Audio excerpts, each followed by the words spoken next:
Hello everyone, I welcome you all once again on another episode of SDP के। और guys आज का जो ये वीडियो है बहुत खास होने वाला है, बहुत ही स्पेशल होने वाला है, क्योंकि आज इसके वीडियो में मैं आपको पूरा एक्सप्लेन करने वाला हूँ कि किस तरीके से I was got to scammed in multi level marketing.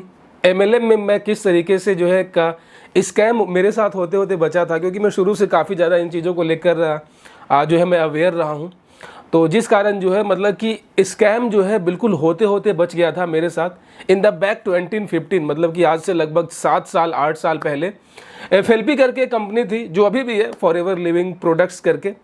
उसके थ्रू मुझे कैसे जो है मेरे साथ है कि स्कैम हुआ था, और मुझे जो है उसमें जो भी उसके डिस्ट्रीब्यूटर्स होते हैं या फिर कह सकते हैं जो भी उसके सेल्समैन होते हैं, उसके द्वारा किस तरीके से एक हाइपोक्रेसी, किस तरीके से एक वर्चुअल रियलिटी कह सकते हैं यहाँ पे उसके थ्रू बनाकर जो है मुझे जो है उसमें इन्वॉल्व करने की कोशिश की गई थी।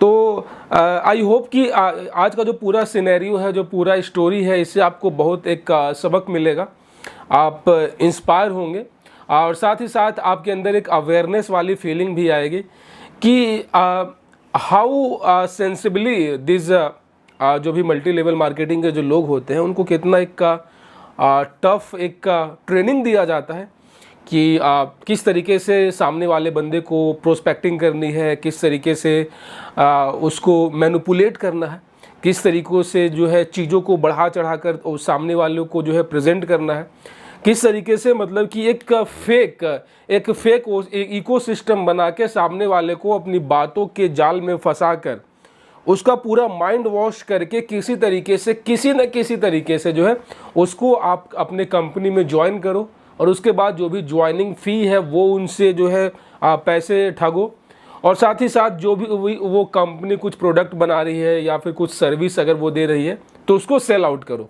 क्योंकि उनका पूरा फोकस यही होता है कि सबसे पहले क्या, देखो अलग अलग लेवल वाइज वो लोग चलते हैं। कभी भी जो है आपको डायरेक्टली कोई भी कंपनी, कोई भी मल्टी लेवल मार्केटिंग का बंदा होगा, वो डायरेक्टली कभी भी वो अपने प्रोडक्ट या फिर सर्विस के बारे में आपसे बात नहीं करेगा।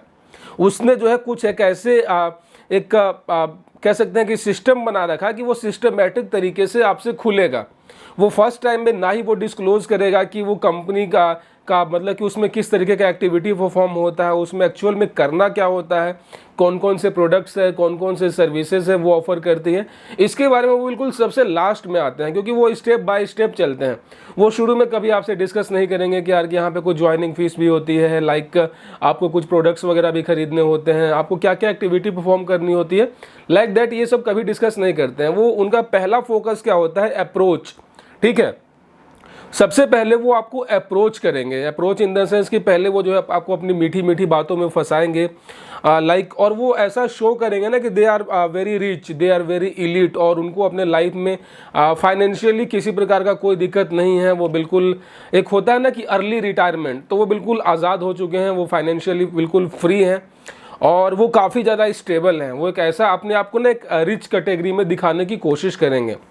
उसके बाद क्या होता है, जब आपको अप्रोच करेंगे, जब आप उनसे मिलेंगे, तो वो आपको क्या है ना कि आपसे ऐसे ऐसे सवाल पूछेंगे, ऐसे ऐसे क्वेश्चंस पूछेंगे, जानबूझकर वो आपकी कमज़ोर कड़ियों को पकड़ेंगे और सीधे वो उसी पे आपसे क्वेश्चंस करेंगे, ताकि जो क्या है ना कि आप उनके सामने जो है खुद को छोटा महसूस करना शुरू करो।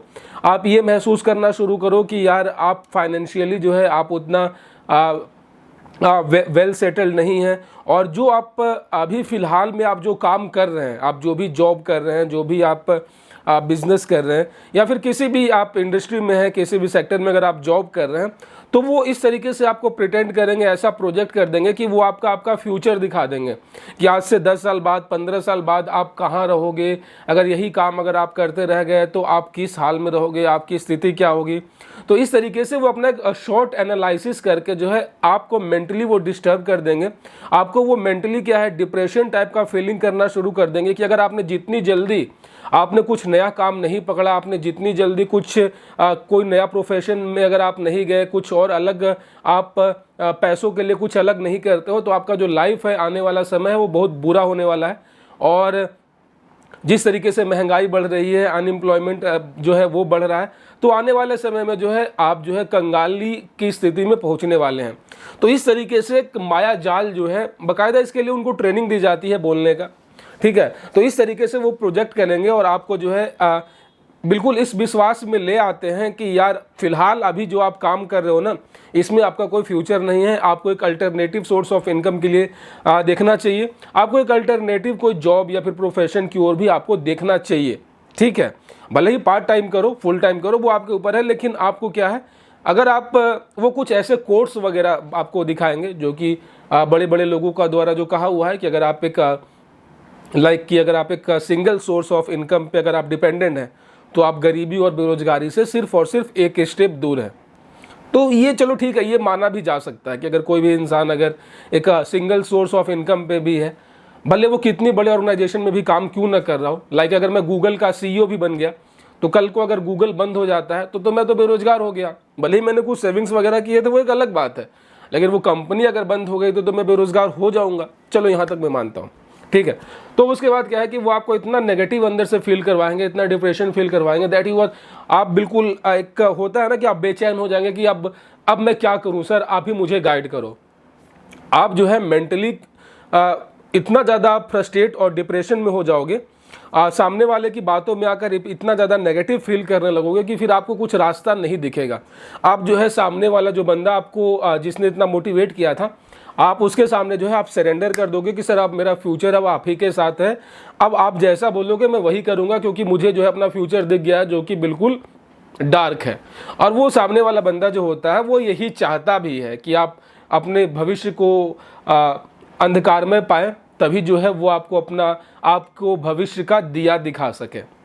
खैर गाइस, ये तो एक शॉर्ट डिस्क्रिप्शन था। मेरे साथ क्या हुआ था आज मैं वो स्टोरी बताने वाला हूँ। ये थोड़ा सा आपको ब्रीफ कर दिया है ताकि आपको एक आइडिया मिल जाए, आप एनालिसिस कर पाओ कि एक्चुअल में चीज़ें किस तरीके से मल्टी लेवल मार्केटिंग में काम करती है।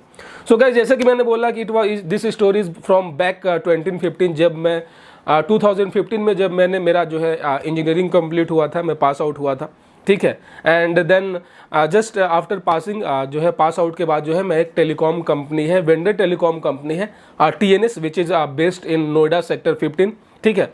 तो मेरी जो है वहाँ नई नई जॉब लगी थी and I was quite happy.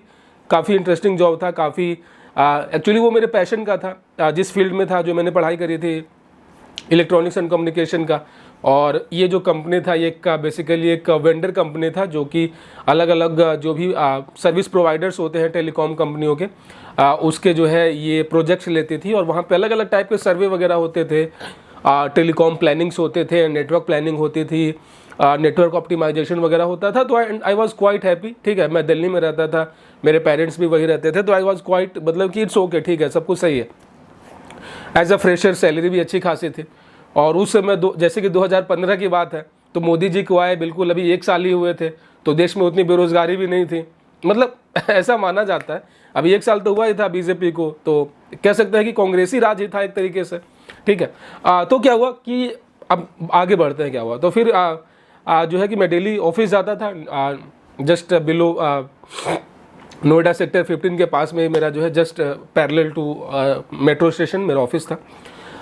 फिर वहाँ पे क्या हुआ कि अलग अलग प्रोजेक्ट्स चलते थे, जैसा कि मैंने बोला। तो उस समय कुछ हमारे प्रोजेक्ट्स चल रहे थे नॉर्थ ईस्ट में, लाइक आसाम, गुवाहाटी, ये टाइप में। तो वहाँ पे जो है प्रोजेक्ट जस्ट ख़त्म ही हुआ था, और तो जो जैसे प्रोजेक्ट ख़त्म होता है तो इंजीनियर्स को वापस रिकॉल जो है हेड ऑफिस जो है वो रिपोर्ट करना होता है, ताकि वो इनको किसी दूसरे प्रोजेक्ट पे एसोसिएट कर पाए, ठीक है। तो वो एक बंदा आया, और जो मेरे जो कोऑर्डिनेटर थे, मेरे सीनियर जो थे, उन्होंने बोला कि ये देख एक बंदा आ रहा है गुवाहाटी से, ठीक है, वो उसका प्रोजेक्ट खत्म हुआ है, अब इसको नया प्रोजेक्ट पे स्टार्ट करना है। क्योंकि गाइज उस समय क्या था ना, 2015 में जो है अभी 4G नहीं आया था इंडिया में, मतलब ट्रायल वर्जन में था, अभी हर लोगों के पास नहीं था। उस समय जियो भी जो है प्रॉपरली काम करना स्टार्ट नहीं किया था 2015 में, जियो तो 2016 में आया है। तो 2015 मतलब कि पूरा जो था 3G का ज़माना था, उस समय पूरा केवल हर जगह 3G वगैरह चल रहा था। और हमारा जो टेलीकॉम का जो काम था उस समय हम लोग 3G पे काम कर रहे थे। उस समय बहुत सारी कंपनियाँ थी, लाइक आइडिया, वोडाफोन था, एयरटेल था, एयरसेल था, टाटा डोकोमो था, वीडियोकॉन कंपनी थी। उस समय जियो था ही नहीं, उसका नामो निशान नहीं था। खैर ये तो एक अलग बात हो गई। तो वो जो बंदा आया उसका नाम जो है राजीव था, ठीक है, अगर राजीव ये वीडियो देख रहा होगा तो यार ठीक है, मुझे पता है तुम देख रहे होगे। तो खैर वो जो बंदा है वो आया और मेरा उससे इंट्रोडक्शन हुआ, ठीक है। और तो ऐसे ही casually just we were like colleagues, तो साथ में बैठना उठना चाय वाय पीना ये सब होने लगा। तो एक दिन सडनली यार उसने मुझे बोला, सडनली नहीं बोलूँगा, अगले ही दिन मुझे उसने बोला, जब वी वेयर हम लोग जो है मेट्रो से सफ़र कर रहे थे, we were travelling towards Huda city centre. हमारा एक मीटिंग था उस समय गुड़गांव में, सिकंदरपुर मेट्रो स्टेशन में, तो हम लोग साथ में ही जा रहे थे। एंड उस वाले रूट में क्या होता है ना, पूरा मेट्रो खाली रहता है, मीन्स क्योंकि वो काफ़ी लॉन्ग एक वो है, तो पूरा मेट्रो खाली रहता है। देन उसने मुझे सडनली पूछा, दीपक यार तुमने अपने फ्यूचर के बारे में क्या सोचा है? मैंने बोला फ्यूचर इन द सेंस, तो फ्यूचर इन द सेंस कि फाइनेंशियली, मीन्स लाइक ठीक है तुम अभी नए नए हो यहाँ पे, 3 महीने हो रहे हैं एंड तुमको अच्छा भी लग रहा है, काम भी कर रहे हो, लेकिन यार देखो प्राइवेट कंपनियों के क्या है ना कि कुछ फ्यूचर नहीं है। मतलब कंपनियां कभी भी बंद हो जाती हैं, किसी को भी फायर कर देती हैं, नए लोगों को हायर कर देती हैं। मैंने बोला हाँ यार ये तो बात सही है। तो देखिए यार आज के समय में क्या है ना कि हम सभी को ना अलग अलग रिसोर्सेस बनाने चाहिए, अलग अलग सोर्स ऑफ इनकम क्रिएट करने चाहिए, हमें बिजनेस करना चाहिए। यहाँ तक तो सही था कि अलग अलग रिसोर्सेज बनाओ, अलग अलग अल्टरनेटिव सोर्स ऑफ इनकम बनाओ, लेकिन business how it can be possible? क्योंकि यार देखो क्या होता है, बिजनेस के लिए ना एक बैकग्राउंड होना ज़रूरी है। बैकग्राउंड नहीं भी हो तो आपका कम से कम आप उस एटमॉस्फेयर में रहे हों। लाइक अगर आपके फैमिली में कुछ बिजनेस है, आपके रिलेटिव्स का कुछ बिजनेस है, या फिर आप एक ऐसे एटमॉस्फेयर में रहे हो, पले बड़े हो, जहाँ पे आपने देखा है कि बिज़नेस कैसे होता है, कैसे कस्टमर को डील्स करते हैं, कैसे गुड्स एंड सप्लाई करते हैं। लेकिन दूर दूर तक तो मेरा कोई बिज़नेस मतलब कि वैसा कोई माहौल मिला नहीं। मैं शुरू से ही मतलब कि हमारी फैमिली जो है वो एक अलग वो है, सभी गवर्नमेंट सेक्टर में है या फिर अपना खुद का मतलब कि एक जॉब है, किसी का बिजनेस है नहीं। मैं बोला यार बिजनेस कैसे? तो यार देखो मेरे पास ना एक बहुत अच्छी अपॉर्चुनिटी है। मैं बोला देखो उस समय क्या था कि उतना आज जैसे कि आज हम सभी लोग जानते हैं आज के डेट में 2022 में कि multi level marketing, network marketing, ये सभी चीज़ें स्कैम है, इसका एक तरीके से ये सभी फ्रॉड है, ये है। लेकिन उस समय क्या था कि लोगों में उतना इंटरनेट वगैरह नहीं था, उतना हम लोग के पास किसी का जो है उतना पहुंच नहीं था कि हम लोग चीज़ों को रिसर्च कर पाएँ, समझ पाएँ कि ये सभी चीज़ें कैसी होती हैं। उस समय क्या होता था कि कोई भी कुछ बोलता था तो वो सच लगने लगता था, कोई भी कुछ बताता था तो वो चीज़ें अच्छी लगने लगती थी, क्योंकि उसके बारे में क्या कि हमें प्रायर कोई इन्फॉर्मेशन नहीं था। आज क्या है कि कोई भी कुछ बताता है तो अगर हमें उस पर यकीन नहीं है तो हम गूगल कर लेते हैं फटाक से। लेकिन उस समय क्या था कि गूगल, नेट वगैरह पे इतनी डिपेंडेंसी थी ही नहीं। अगर बैक बात करें 2014-15 में, तो उस समय तो व्हाट्सएप भी नहीं आया था इंडिया में, तो कैसे हो, इतना कम्युनिकेशन कुछ था नहीं। तो उसने मुझे बोला भाई देख मेरे पास ना एक बहुत अच्छी एक बिजनेस अपॉर्चुनिटी है और मैं खुद इसको पिछले 2 महीनों से कर रहा हूँ, मुझे रिजल्ट्स काफ़ी शानदार मिले हैं। मैंने बोला कि रिजल्ट इन द सेंस, और कैसा बिजनेस? भाई सर ने तो बोला कि यार तू वहाँ प्रोजेक्ट पे था, तू वहाँ काम कर रहा था, तो तू वहाँ बिजनेस कैसे कर रहा था? तो बोला नहीं नहीं नहीं भाई ये देखो वैसा बिजनेस नहीं है, ये बनिया वाला बिजनेस नहीं है कि तुमको गले पे बैठना है, तराजू लेके बैठना है। ये जो है 21st सेंचुरी का बिजनेस है, ये दुनिया का सबसे खूबसूरत बिजनेस है। This is 21st century business. अब यार आई वॉज शॉक कि यार ऐसा कौन सा बिजनेस है भाई 21st सेंचुरी का बिजनेस? ठीक है। And after hearing all this I was also quite surprise कि यार आखिर में ये है क्या यार, किस टाइप का बिजनेस है। और जिस बॉडी लैंग्वेज के साथ, जो एक पॉजिटिव माइंडसेट के साथ, आप कह सकते हैं कि वो फेक पॉजिटिव माइंडसेट था, मुझे नहीं पता, लेकिन हाँ वो he was pretending like he was a very positive and he was very excited about that कि यार ये 21st सेंचुरी का बिजनेस है and you can fulfill all your dreams, you will live your dream life and you will earn in 6 figure, like ऐसे जो है वो बातें बोलने लगा मेट्रो में। तो यार मैं तो बहुत एक्साइटेड हो गया कि यार, क्योंकि पहली बार ऐसा एक्सपीरियंस था। मुझे नहीं पता था कि दुनिया इतनी जालिम है या इतने तरह के जो है ठगी होती है, जालसाजी होती है, क्योंकि उस समय तो यार एक ऐसा पीरियड था कि जस्ट कॉलेज से पास आउट ही हुआ था, दुनियादारी उतना पता नहीं था। तो मैंने बोला कि यार, तो मैं और ज़्यादा एक्साइटेड कि क्या है यार, ये क्या है। ठीक है। तो लेकिन मैंने एक नोटिस किया ये बात कि मैं जब उससे पूछ रहा था कि यार ये क्या बिजनेस है, इसमें करना क्या होता है, तो वो बार बार मेरी बातों को इग्नोर कर रहा था। वो केवल ये बता रहा था कि इस बिजनेस से फ़ायदे क्या क्या हैं, लाइक कि आपकी बहुत सारी अर्निंग होगी, आपकी पर्सनालिटी डेवलपमेंट होगी, आप फॉरेन ट्रेवल करेंगे, है ना, और आपके मतलब आप लग्जरी कार्स, हाँ लग्जरी कार्स। यार ही वॉज मतलब कि focusing regularly on luxury cars like Audi, BMW। यार तू नहीं चाहता कि यार तुम्हारे पास भी कब तक ये मेट्रो से सफ़र करता रहेगा, क्योंकि उस हम लोग मेट्रो में ही बैठे हुए थे। एंड ही वॉज लाइक कि यार कब तक तू ऐसे मेट्रो से सफ़र करता रहेगा, क्या तू नहीं चाहता कि तेरे पास भी मतलब कि एक अपनी खुद की लग्जरी कार हो, है ना। तो बस यार मैं सोचा कि यार बार बार कार पे क्यों फोकस कर रहा है, ये क्यों नहीं पूछ रहा कि यार तू ये क्यों नहीं चाहता कि तेरा गुड़गांव में एक 3 BHK का फ्लैट हो। क्योंकि पहले आदमी गाड़ी के बारे में सोचता है ना, सॉरी पहले तो आदमी घर के बारे में सोचेगा, गाड़ियाँ क्या है वो तो आ जाएगी, क्योंकि 24 घंटे तो हमको रहना घर में है, 24 घंटे कोई गाड़ी में तो सोएगा नहीं। लेकिन वो घर वर के बारे में बात नहीं कर रहा था, he was only focusing on luxury cars. और तभी उसने अपना मोबाइल निकाला और जो है कुछ स्क्रीन शॉट्स मुझे शो करने लगे कि ये देख रहा है, ये हमारे सर हैं प्रदीप सर हैं, प्रदीप कंबोज करके कोई था, हाँ ना प्रदीप कंबोज, ये देख रहा है। एंड जो उनके जो सर थे, उनका जो एक प्रोफाइल पिक टाइप का था, वो ना एक मर्सिडीज के आगे यू करके खड़े थे ऐसे, और उनका आईफोन जो था वो ऐसे था आईफोन, और वहाँ पे एप्पल का लोगो साफ दिख रहा था। मीन्स कि एक ऐसे पोज में फ़ोटो था वो उनके सीनियर का, उसके सर का, कि उस फोटो में क्या था कि लग्जरी गाड़ी भी दिख रहा था, जो मर्सिडीज़ का जो लोगो होता है ट्रायंगल वाला वो था, और साथ ही साथ आईफोन, क्योंकि उस समय देखो 2015 में आईफोन का क्रेज़ तो था। आज भले 2022 में कोई वैल्यू नहीं है आईफोन का, लेकिन उस समय था। तो फिर उसके बाद यार मैं बोला कि ठीक है भाई, ओके करना क्या है बताओ इसमें। तो बोला देख मैं तुझे नहीं बताऊंगा, मैं तुझे जो है प्रदीप सर से ही मिलवाऊंगा, वो तुझे पूरा बिजनेस जो है पूरा प्लान बताएंगे कि किस तरीके से इस बिज़नेस को स्टार्ट करना है। मैं बोला भाई जब तू कर ही रहा है पिछले 2-3 महीनों से, तो तुझे तो सब कुछ पता है, तुझे मैं अच्छे से जानता हूँ। अब जिनको मैं जानता नहीं वो उनसे मैं क्या इंटरेक्ट करूँगा, I was not feeling comfortable, so तू मुझे बता दे। तो नहीं यार देख मैं वो अच्छे से नहीं बता पाऊँगा, सर से मिल, बहुत ही डायनामिक पर्सनालिटी है, वाह वाह बहुत अच्छी पर्सनालिटी है उनकी, तो एक बार मिल। मैंने बोला ठीक है। तो ऐसा कर कि आज हम लोग जस्ट मीटिंग के बाद वहीं चलते हैं।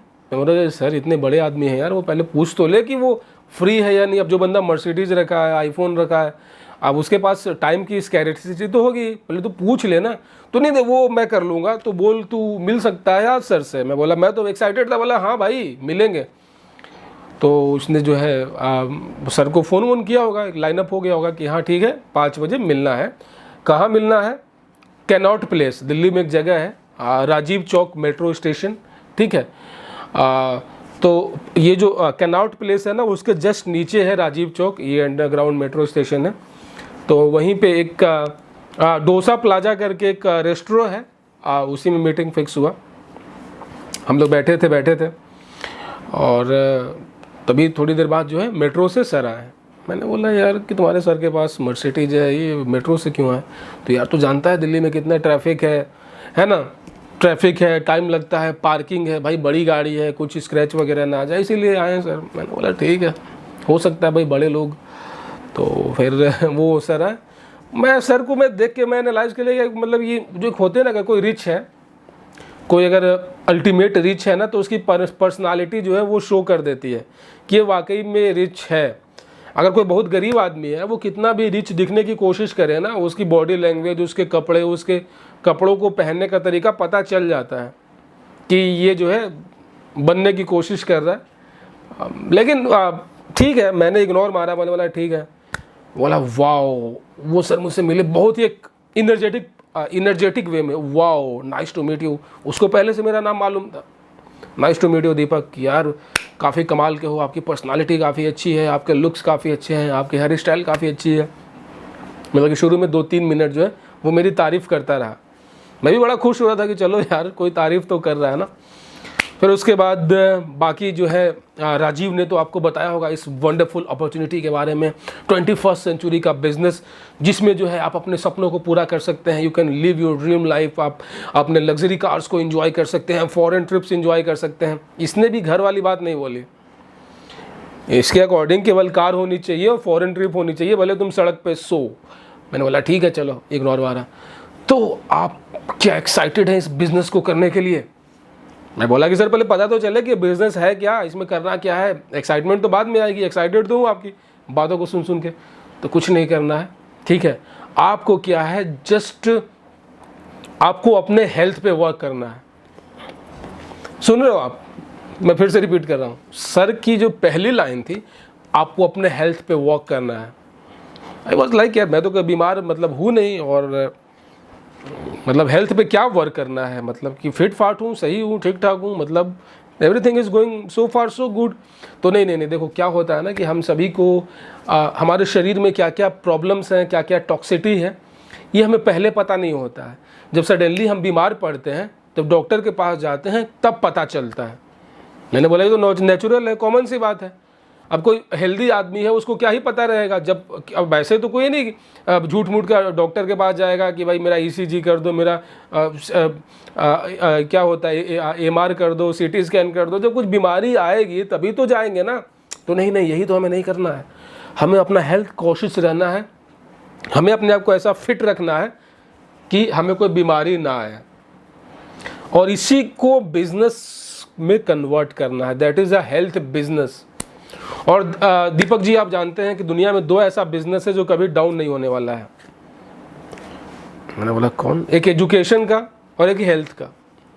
मैंने बोला ये तो बात सही बोल रहा है बंदा, क्योंकि हेल्थ का बिजनेस कैसे चौपट होगा। तो फिर उसने बोला कि देखिए आपके हमारी कंपनी जो है ये वर्ल्ड के बेस्ट प्रोडक्ट्स बनाती है। Best products, best products, best products, 3 बार उसने रिपीट किया। एकता कपूर के सीरियल में कैसे होता है, ठीक उस तरीके से। और हमारी कंपनी का नाम है FLP, फॉरएवर लिविंग प्रोडक्ट्स, जो कि दुनिया की नंबर 1 डायरेक्ट सेलिंग कंपनी है। ये अमेरिका की कंपनी है, और इसमें जो भी प्रोडक्ट्स जो हैं वो दुनिया के बेस्ट हैं। हमारा जो हनी है ये जो है साउथ एरोजीना का जो है लगभग 300 एकड़ से ज़्यादा में हमारी फार्मिंग होती है, और वो एक ऐसा स्ट्रिक्ट एरिया है कि उसके ऊपर से हवाई जहाज़ भी गुजरने की इजाज़त नहीं है, क्योंकि उस हवाई जहाज़ के धुएं से जो है वो हमारे जो फूल लगे हुए हैं 300 एकड़ में, वो फूल ख़राब होंगे, साथ ही साथ जो हमारा उससे जो हनी बनेगा वो ख़राब होगा। हमारा जो प्रोडक्ट है एलोवेरा जूस, एलोवेरा जेल, ये पूरे वर्ल्ड का बेस्ट जेल है। मैंने बोला प्रोडक्ट ये क्या, हनी का क्या यूज है भाई, एलोवेरा का क्या काम क्या है? बोला देखिए आपको क्या है, इस बिजनेस में फर्स्ट कंज्यूम एंड एडवर्टाइज। आपको इसका ब्रांड एम्बेसडर बनना है। जैसे कि मैं कोई शाहरुख खान हो रहा हूँ कि बायजूस का प्रचार करूँगा, आपको क्या है कि इस प्रोडक्ट की एडवर्टाइजमेंट करनी है। मैं बोला कैसे एडवर्टाइजमेंट करनी है, किस तरीके से, कहाँ, टीवी पे, रेडियो पे? नहीं, आपको क्या है कि पहले खुद इसको यूज़ करना है, तभी तो आपको पता चलेगा। मैं बोला कि ठीक है। तो हमारा एलोवेरा जूस है वो 1000 रुपये का है। मैंने बोला क्या 1000 रुपये का, क्या एक मतलब पूरा कार्टून आता होगा क्या, मतलब पूरा पैक आता होगा 1000 का? नहीं, एक सिंगल, मतलब कि जो मार्केट में जो फ्रूटी आप लेते हैं 10 रुपये का, वही सेम उसी क्वांटिटी का जो एलोवेरा है ये हमारा जो है 1700 रुपये का है। ये आपको यूज़ करना है, एलोवेरा जेल पीना है, आपको फ्रेश होंगे, फिट होंगे, ठीक है। और साथ ही साथ जो है आपको शुरुआत, मैंने बोला कि ठीक है चलो ट्राई कर लेते हैं, क्या दिक्कत है। तो मैं बोला कि ठीक है मैं एलोवेरा जूस ट्राई करना चाहूँगा। तो नहीं ऐसे नहीं होता, बिजनेस है भाई, बिजनेस में क्या है कि आप उसके लायक हैं नहीं, पहले हम चेक तो करेंगे। तो मैंने बोला कैसे चेक करोगे? तो इसके लिए आपको क्या है कि शुरुआती में 30,000 रुपये आपको 2 cc कंप्लीट करने होंगे। 2 cc 30,000 रुपये आप दो। मैं बोला यार इतनी तो मेरी सैलरी है, इतनी तो मेरी अभी सैलरी है जितनी मुझे मिलेगी, क्योंकि मैं नया ज्वाइन ही हूँ। 30,000 तो मेरी सैलरी है, मैं 30,000 रुपये तुमको ही दे दूंगा। तो क्या आप लाइफ में आपको कुछ बड़ा अचीव नहीं करना है? मैं बोला अचीव तो करना है भाई, लेकिन यार 30,000 रुपये का मैं तुम्हारा जो है एक एलोवेरा जूस में, मतलब कि महीने का मैं 30,000 रुपये का जूस पीऊँगा पूरे सैलरी का। तो यार मैं वहीं पे समझ गया कि ये लोग जो है मेरे साथ स्कैम करने की कोशिश कर रहा है।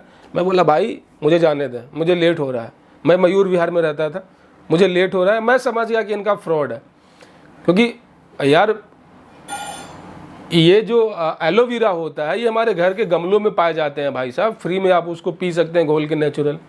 कौन सा एलोवेरा जूस 2000 रुपये का आता है, और कौन सा तुम्हारा हनी डाबर हनी जो कि पूरी दुनिया का बेस्ट हनी माना जाता है वो आता है 150-200 रुपये का। इनका हनी तुमको 2425 रुपये का मिल रहा है। तो एक तरीके से क्या है, उनकी नज़र थी मेरे पैसों पे कि जो मैं 30,000 रुपये का जो प्रोडक्ट खरीदता उसमें जो है इनको जो है पैसे जाते, ठीक है, क्योंकि वो फालतू में तो इतना मेहनत कर नहीं रहा था। और ये चाह रहे थे कि जब मैं 30,000 रुपये वेस्ट करता उसके बाद मैं और लोगों को पकड़ के लाता बिजनेस अपॉर्चुनिटी के नाम पे, और उनसे भी मैं 30,000 रुपये उनसे मैं ऐंठता ताकि उसके बदले मुझे कमीशन मिलता, और एक तरीके से जो है मैं उस स्कैम का पार्ट बन जाता। लेकिन दोस्तों मैं शुरू से ही मैंने बोला कि मैं अवेयर रहा हूँ, मैं शुरू से ही जागरूक रहा हूँ, तो मैंने जो है मैं समझ गया कि ये फ्रॉड है, तो मैं वहाँ से घसक गया। तो दोस्तों ये जो FLP है, फॉरएवर लिविंग प्रोडक्ट, ये इसका जो है यही तरीका अपनाते हैं लोगों को फंसाने का, और जिसमें 2cc के नाम पे जो है 30 से 32,000 रुपये, जो कि एक बहुत बड़ा मायने रखता है लोगों के लिए, वो उनसे ऐंठे जाते हैं। ठीक है, तो दोस्तों ये थी कहानी मेरा FLP के अंदर स्कैम होते होते बचने का।